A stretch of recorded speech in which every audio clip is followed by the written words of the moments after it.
So, a fresh new week has arrived, and here on this channel, that means one thing and one thing only. Every weekend, I post an episode of the series we do called Your Take Not Mine, where I turn to you, the viewers, to give me your hottest NBA takes of the week based on what's going on at the time, and I then choose my favorite submissions and discuss them in a video. This week, more regular season basketball was played, the standings started to look a little bit different, some major breakouts and disappointments have happened, and even more drama has been unfolding, so we definitely have plenty to discuss. In order to submit your takes, I make a community post on either the day of or the day before the video, similar to the one that you see on your screen now, so if you want a chance to be featured in a future episode, be sure to stay on the lookout for that. Before we start though, I want to thank PrizePicks for sponsoring today's video. PrizePicks is a skill-based, real money daily fantasy sports game where you select 2 to 6 players and guess if they will hit the over or under on their projection, and if you get it right,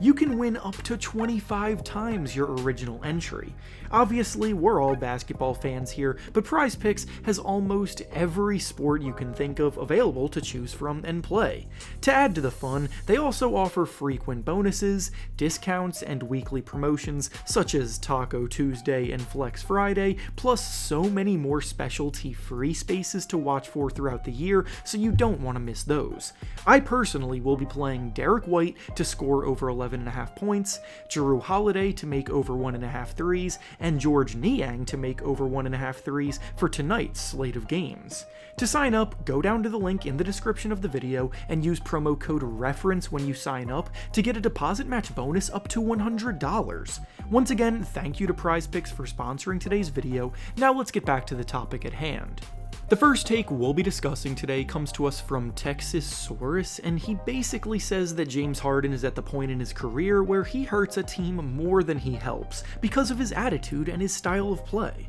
Nobody ever wants to be the guy who comes in and says, "I told you so," but like, I kind of told you so with this one. Immediately after the trade went down, I discussed in my video about the deal how I had quite a bit of concern about how Harden would actually fit into the Clippers. While everyone was salivating all over the talent that they had on paper, nobody actually gave a thought to how they would all play alongside each other, and those of us who did raise these concerns were called haters and were told that we were overreacting. The Clippers have lost all 3 of the games that Harden has played with them since being traded there. The minutes that Harden has been on the court have been some of the least productive minutes in those outings, and both the offense and the defense have gotten worse compared to how the team was performing prior to the trade. To be completely honest, I knew things were going to be rough right after Harden's introductory press conference where he gave that quote about he's quote, not a system player, he is the system,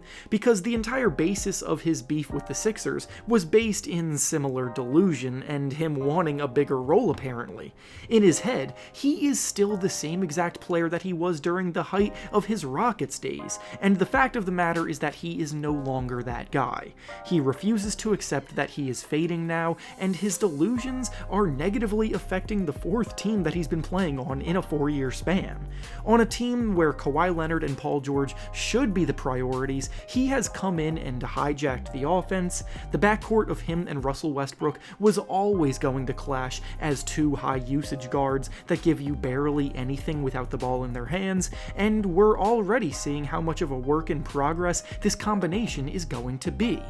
The next take we'll be discussing today comes to us from Tom, and he says that Dillon Brooks is proving everyone wrong, showing that he was much more important to the Grizzlies than anyone believed. He got a little carried away at the end of this take when he started talking about being an all-star, but I'll focus on everything else he said because, for the most part, he is absolutely right. Brooks was basically cast away from Memphis and told that there would be no circumstance where they would bring him back, and so he signed with the Houston Rockets this summer on a 4-year, $86 million contract that surprised a lot of people. He was admittedly coming off of the lowest point in his career where all of his trash talk backfired against the Lakers in the playoffs. He individually got cooked by LeBron James a bit, and he also shot the ball abysmally, which hampered the Grizzlies' chances in that series as well. Now fast forward back to this season, and we're seeing the Rockets emerge with a 5-3 record, while the Grizzlies are fading fast, and I don't think it's fair to write that off as a coincidence. The Rockets had been in the bottom 5 of the NBA defensive defensively 3 seasons in a row coming into this year, and now, after the addition of Dillon Brooks, they're the 8th best ranked defense in the league early on. The Memphis Grizzlies had been the 2 seed in back-to-back years coming into this season, and now they're in dead last in the standings, losing 8 of their first 9 games.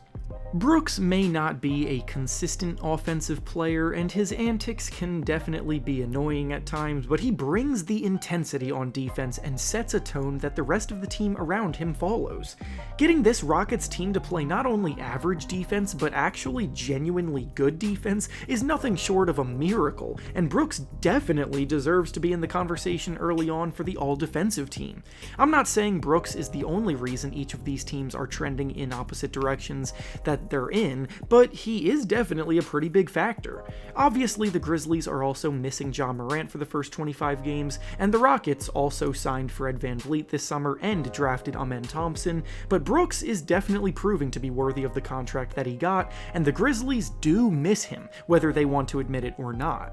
And finally, the last take we'll be discussing today comes to us from Christian, and he says that the Damian Lillard trade was a huge mistake because it has ruined their defense, and Lillard is not a big enough upgrade offensively over Jrue Holiday for it to be worth it. So when this trade went down, there was obviously excitement about Giannis Antetokounmpo getting a legitimate stud playing alongside him, but the realistic early analysis was that the Bucks basically traded defense for offense.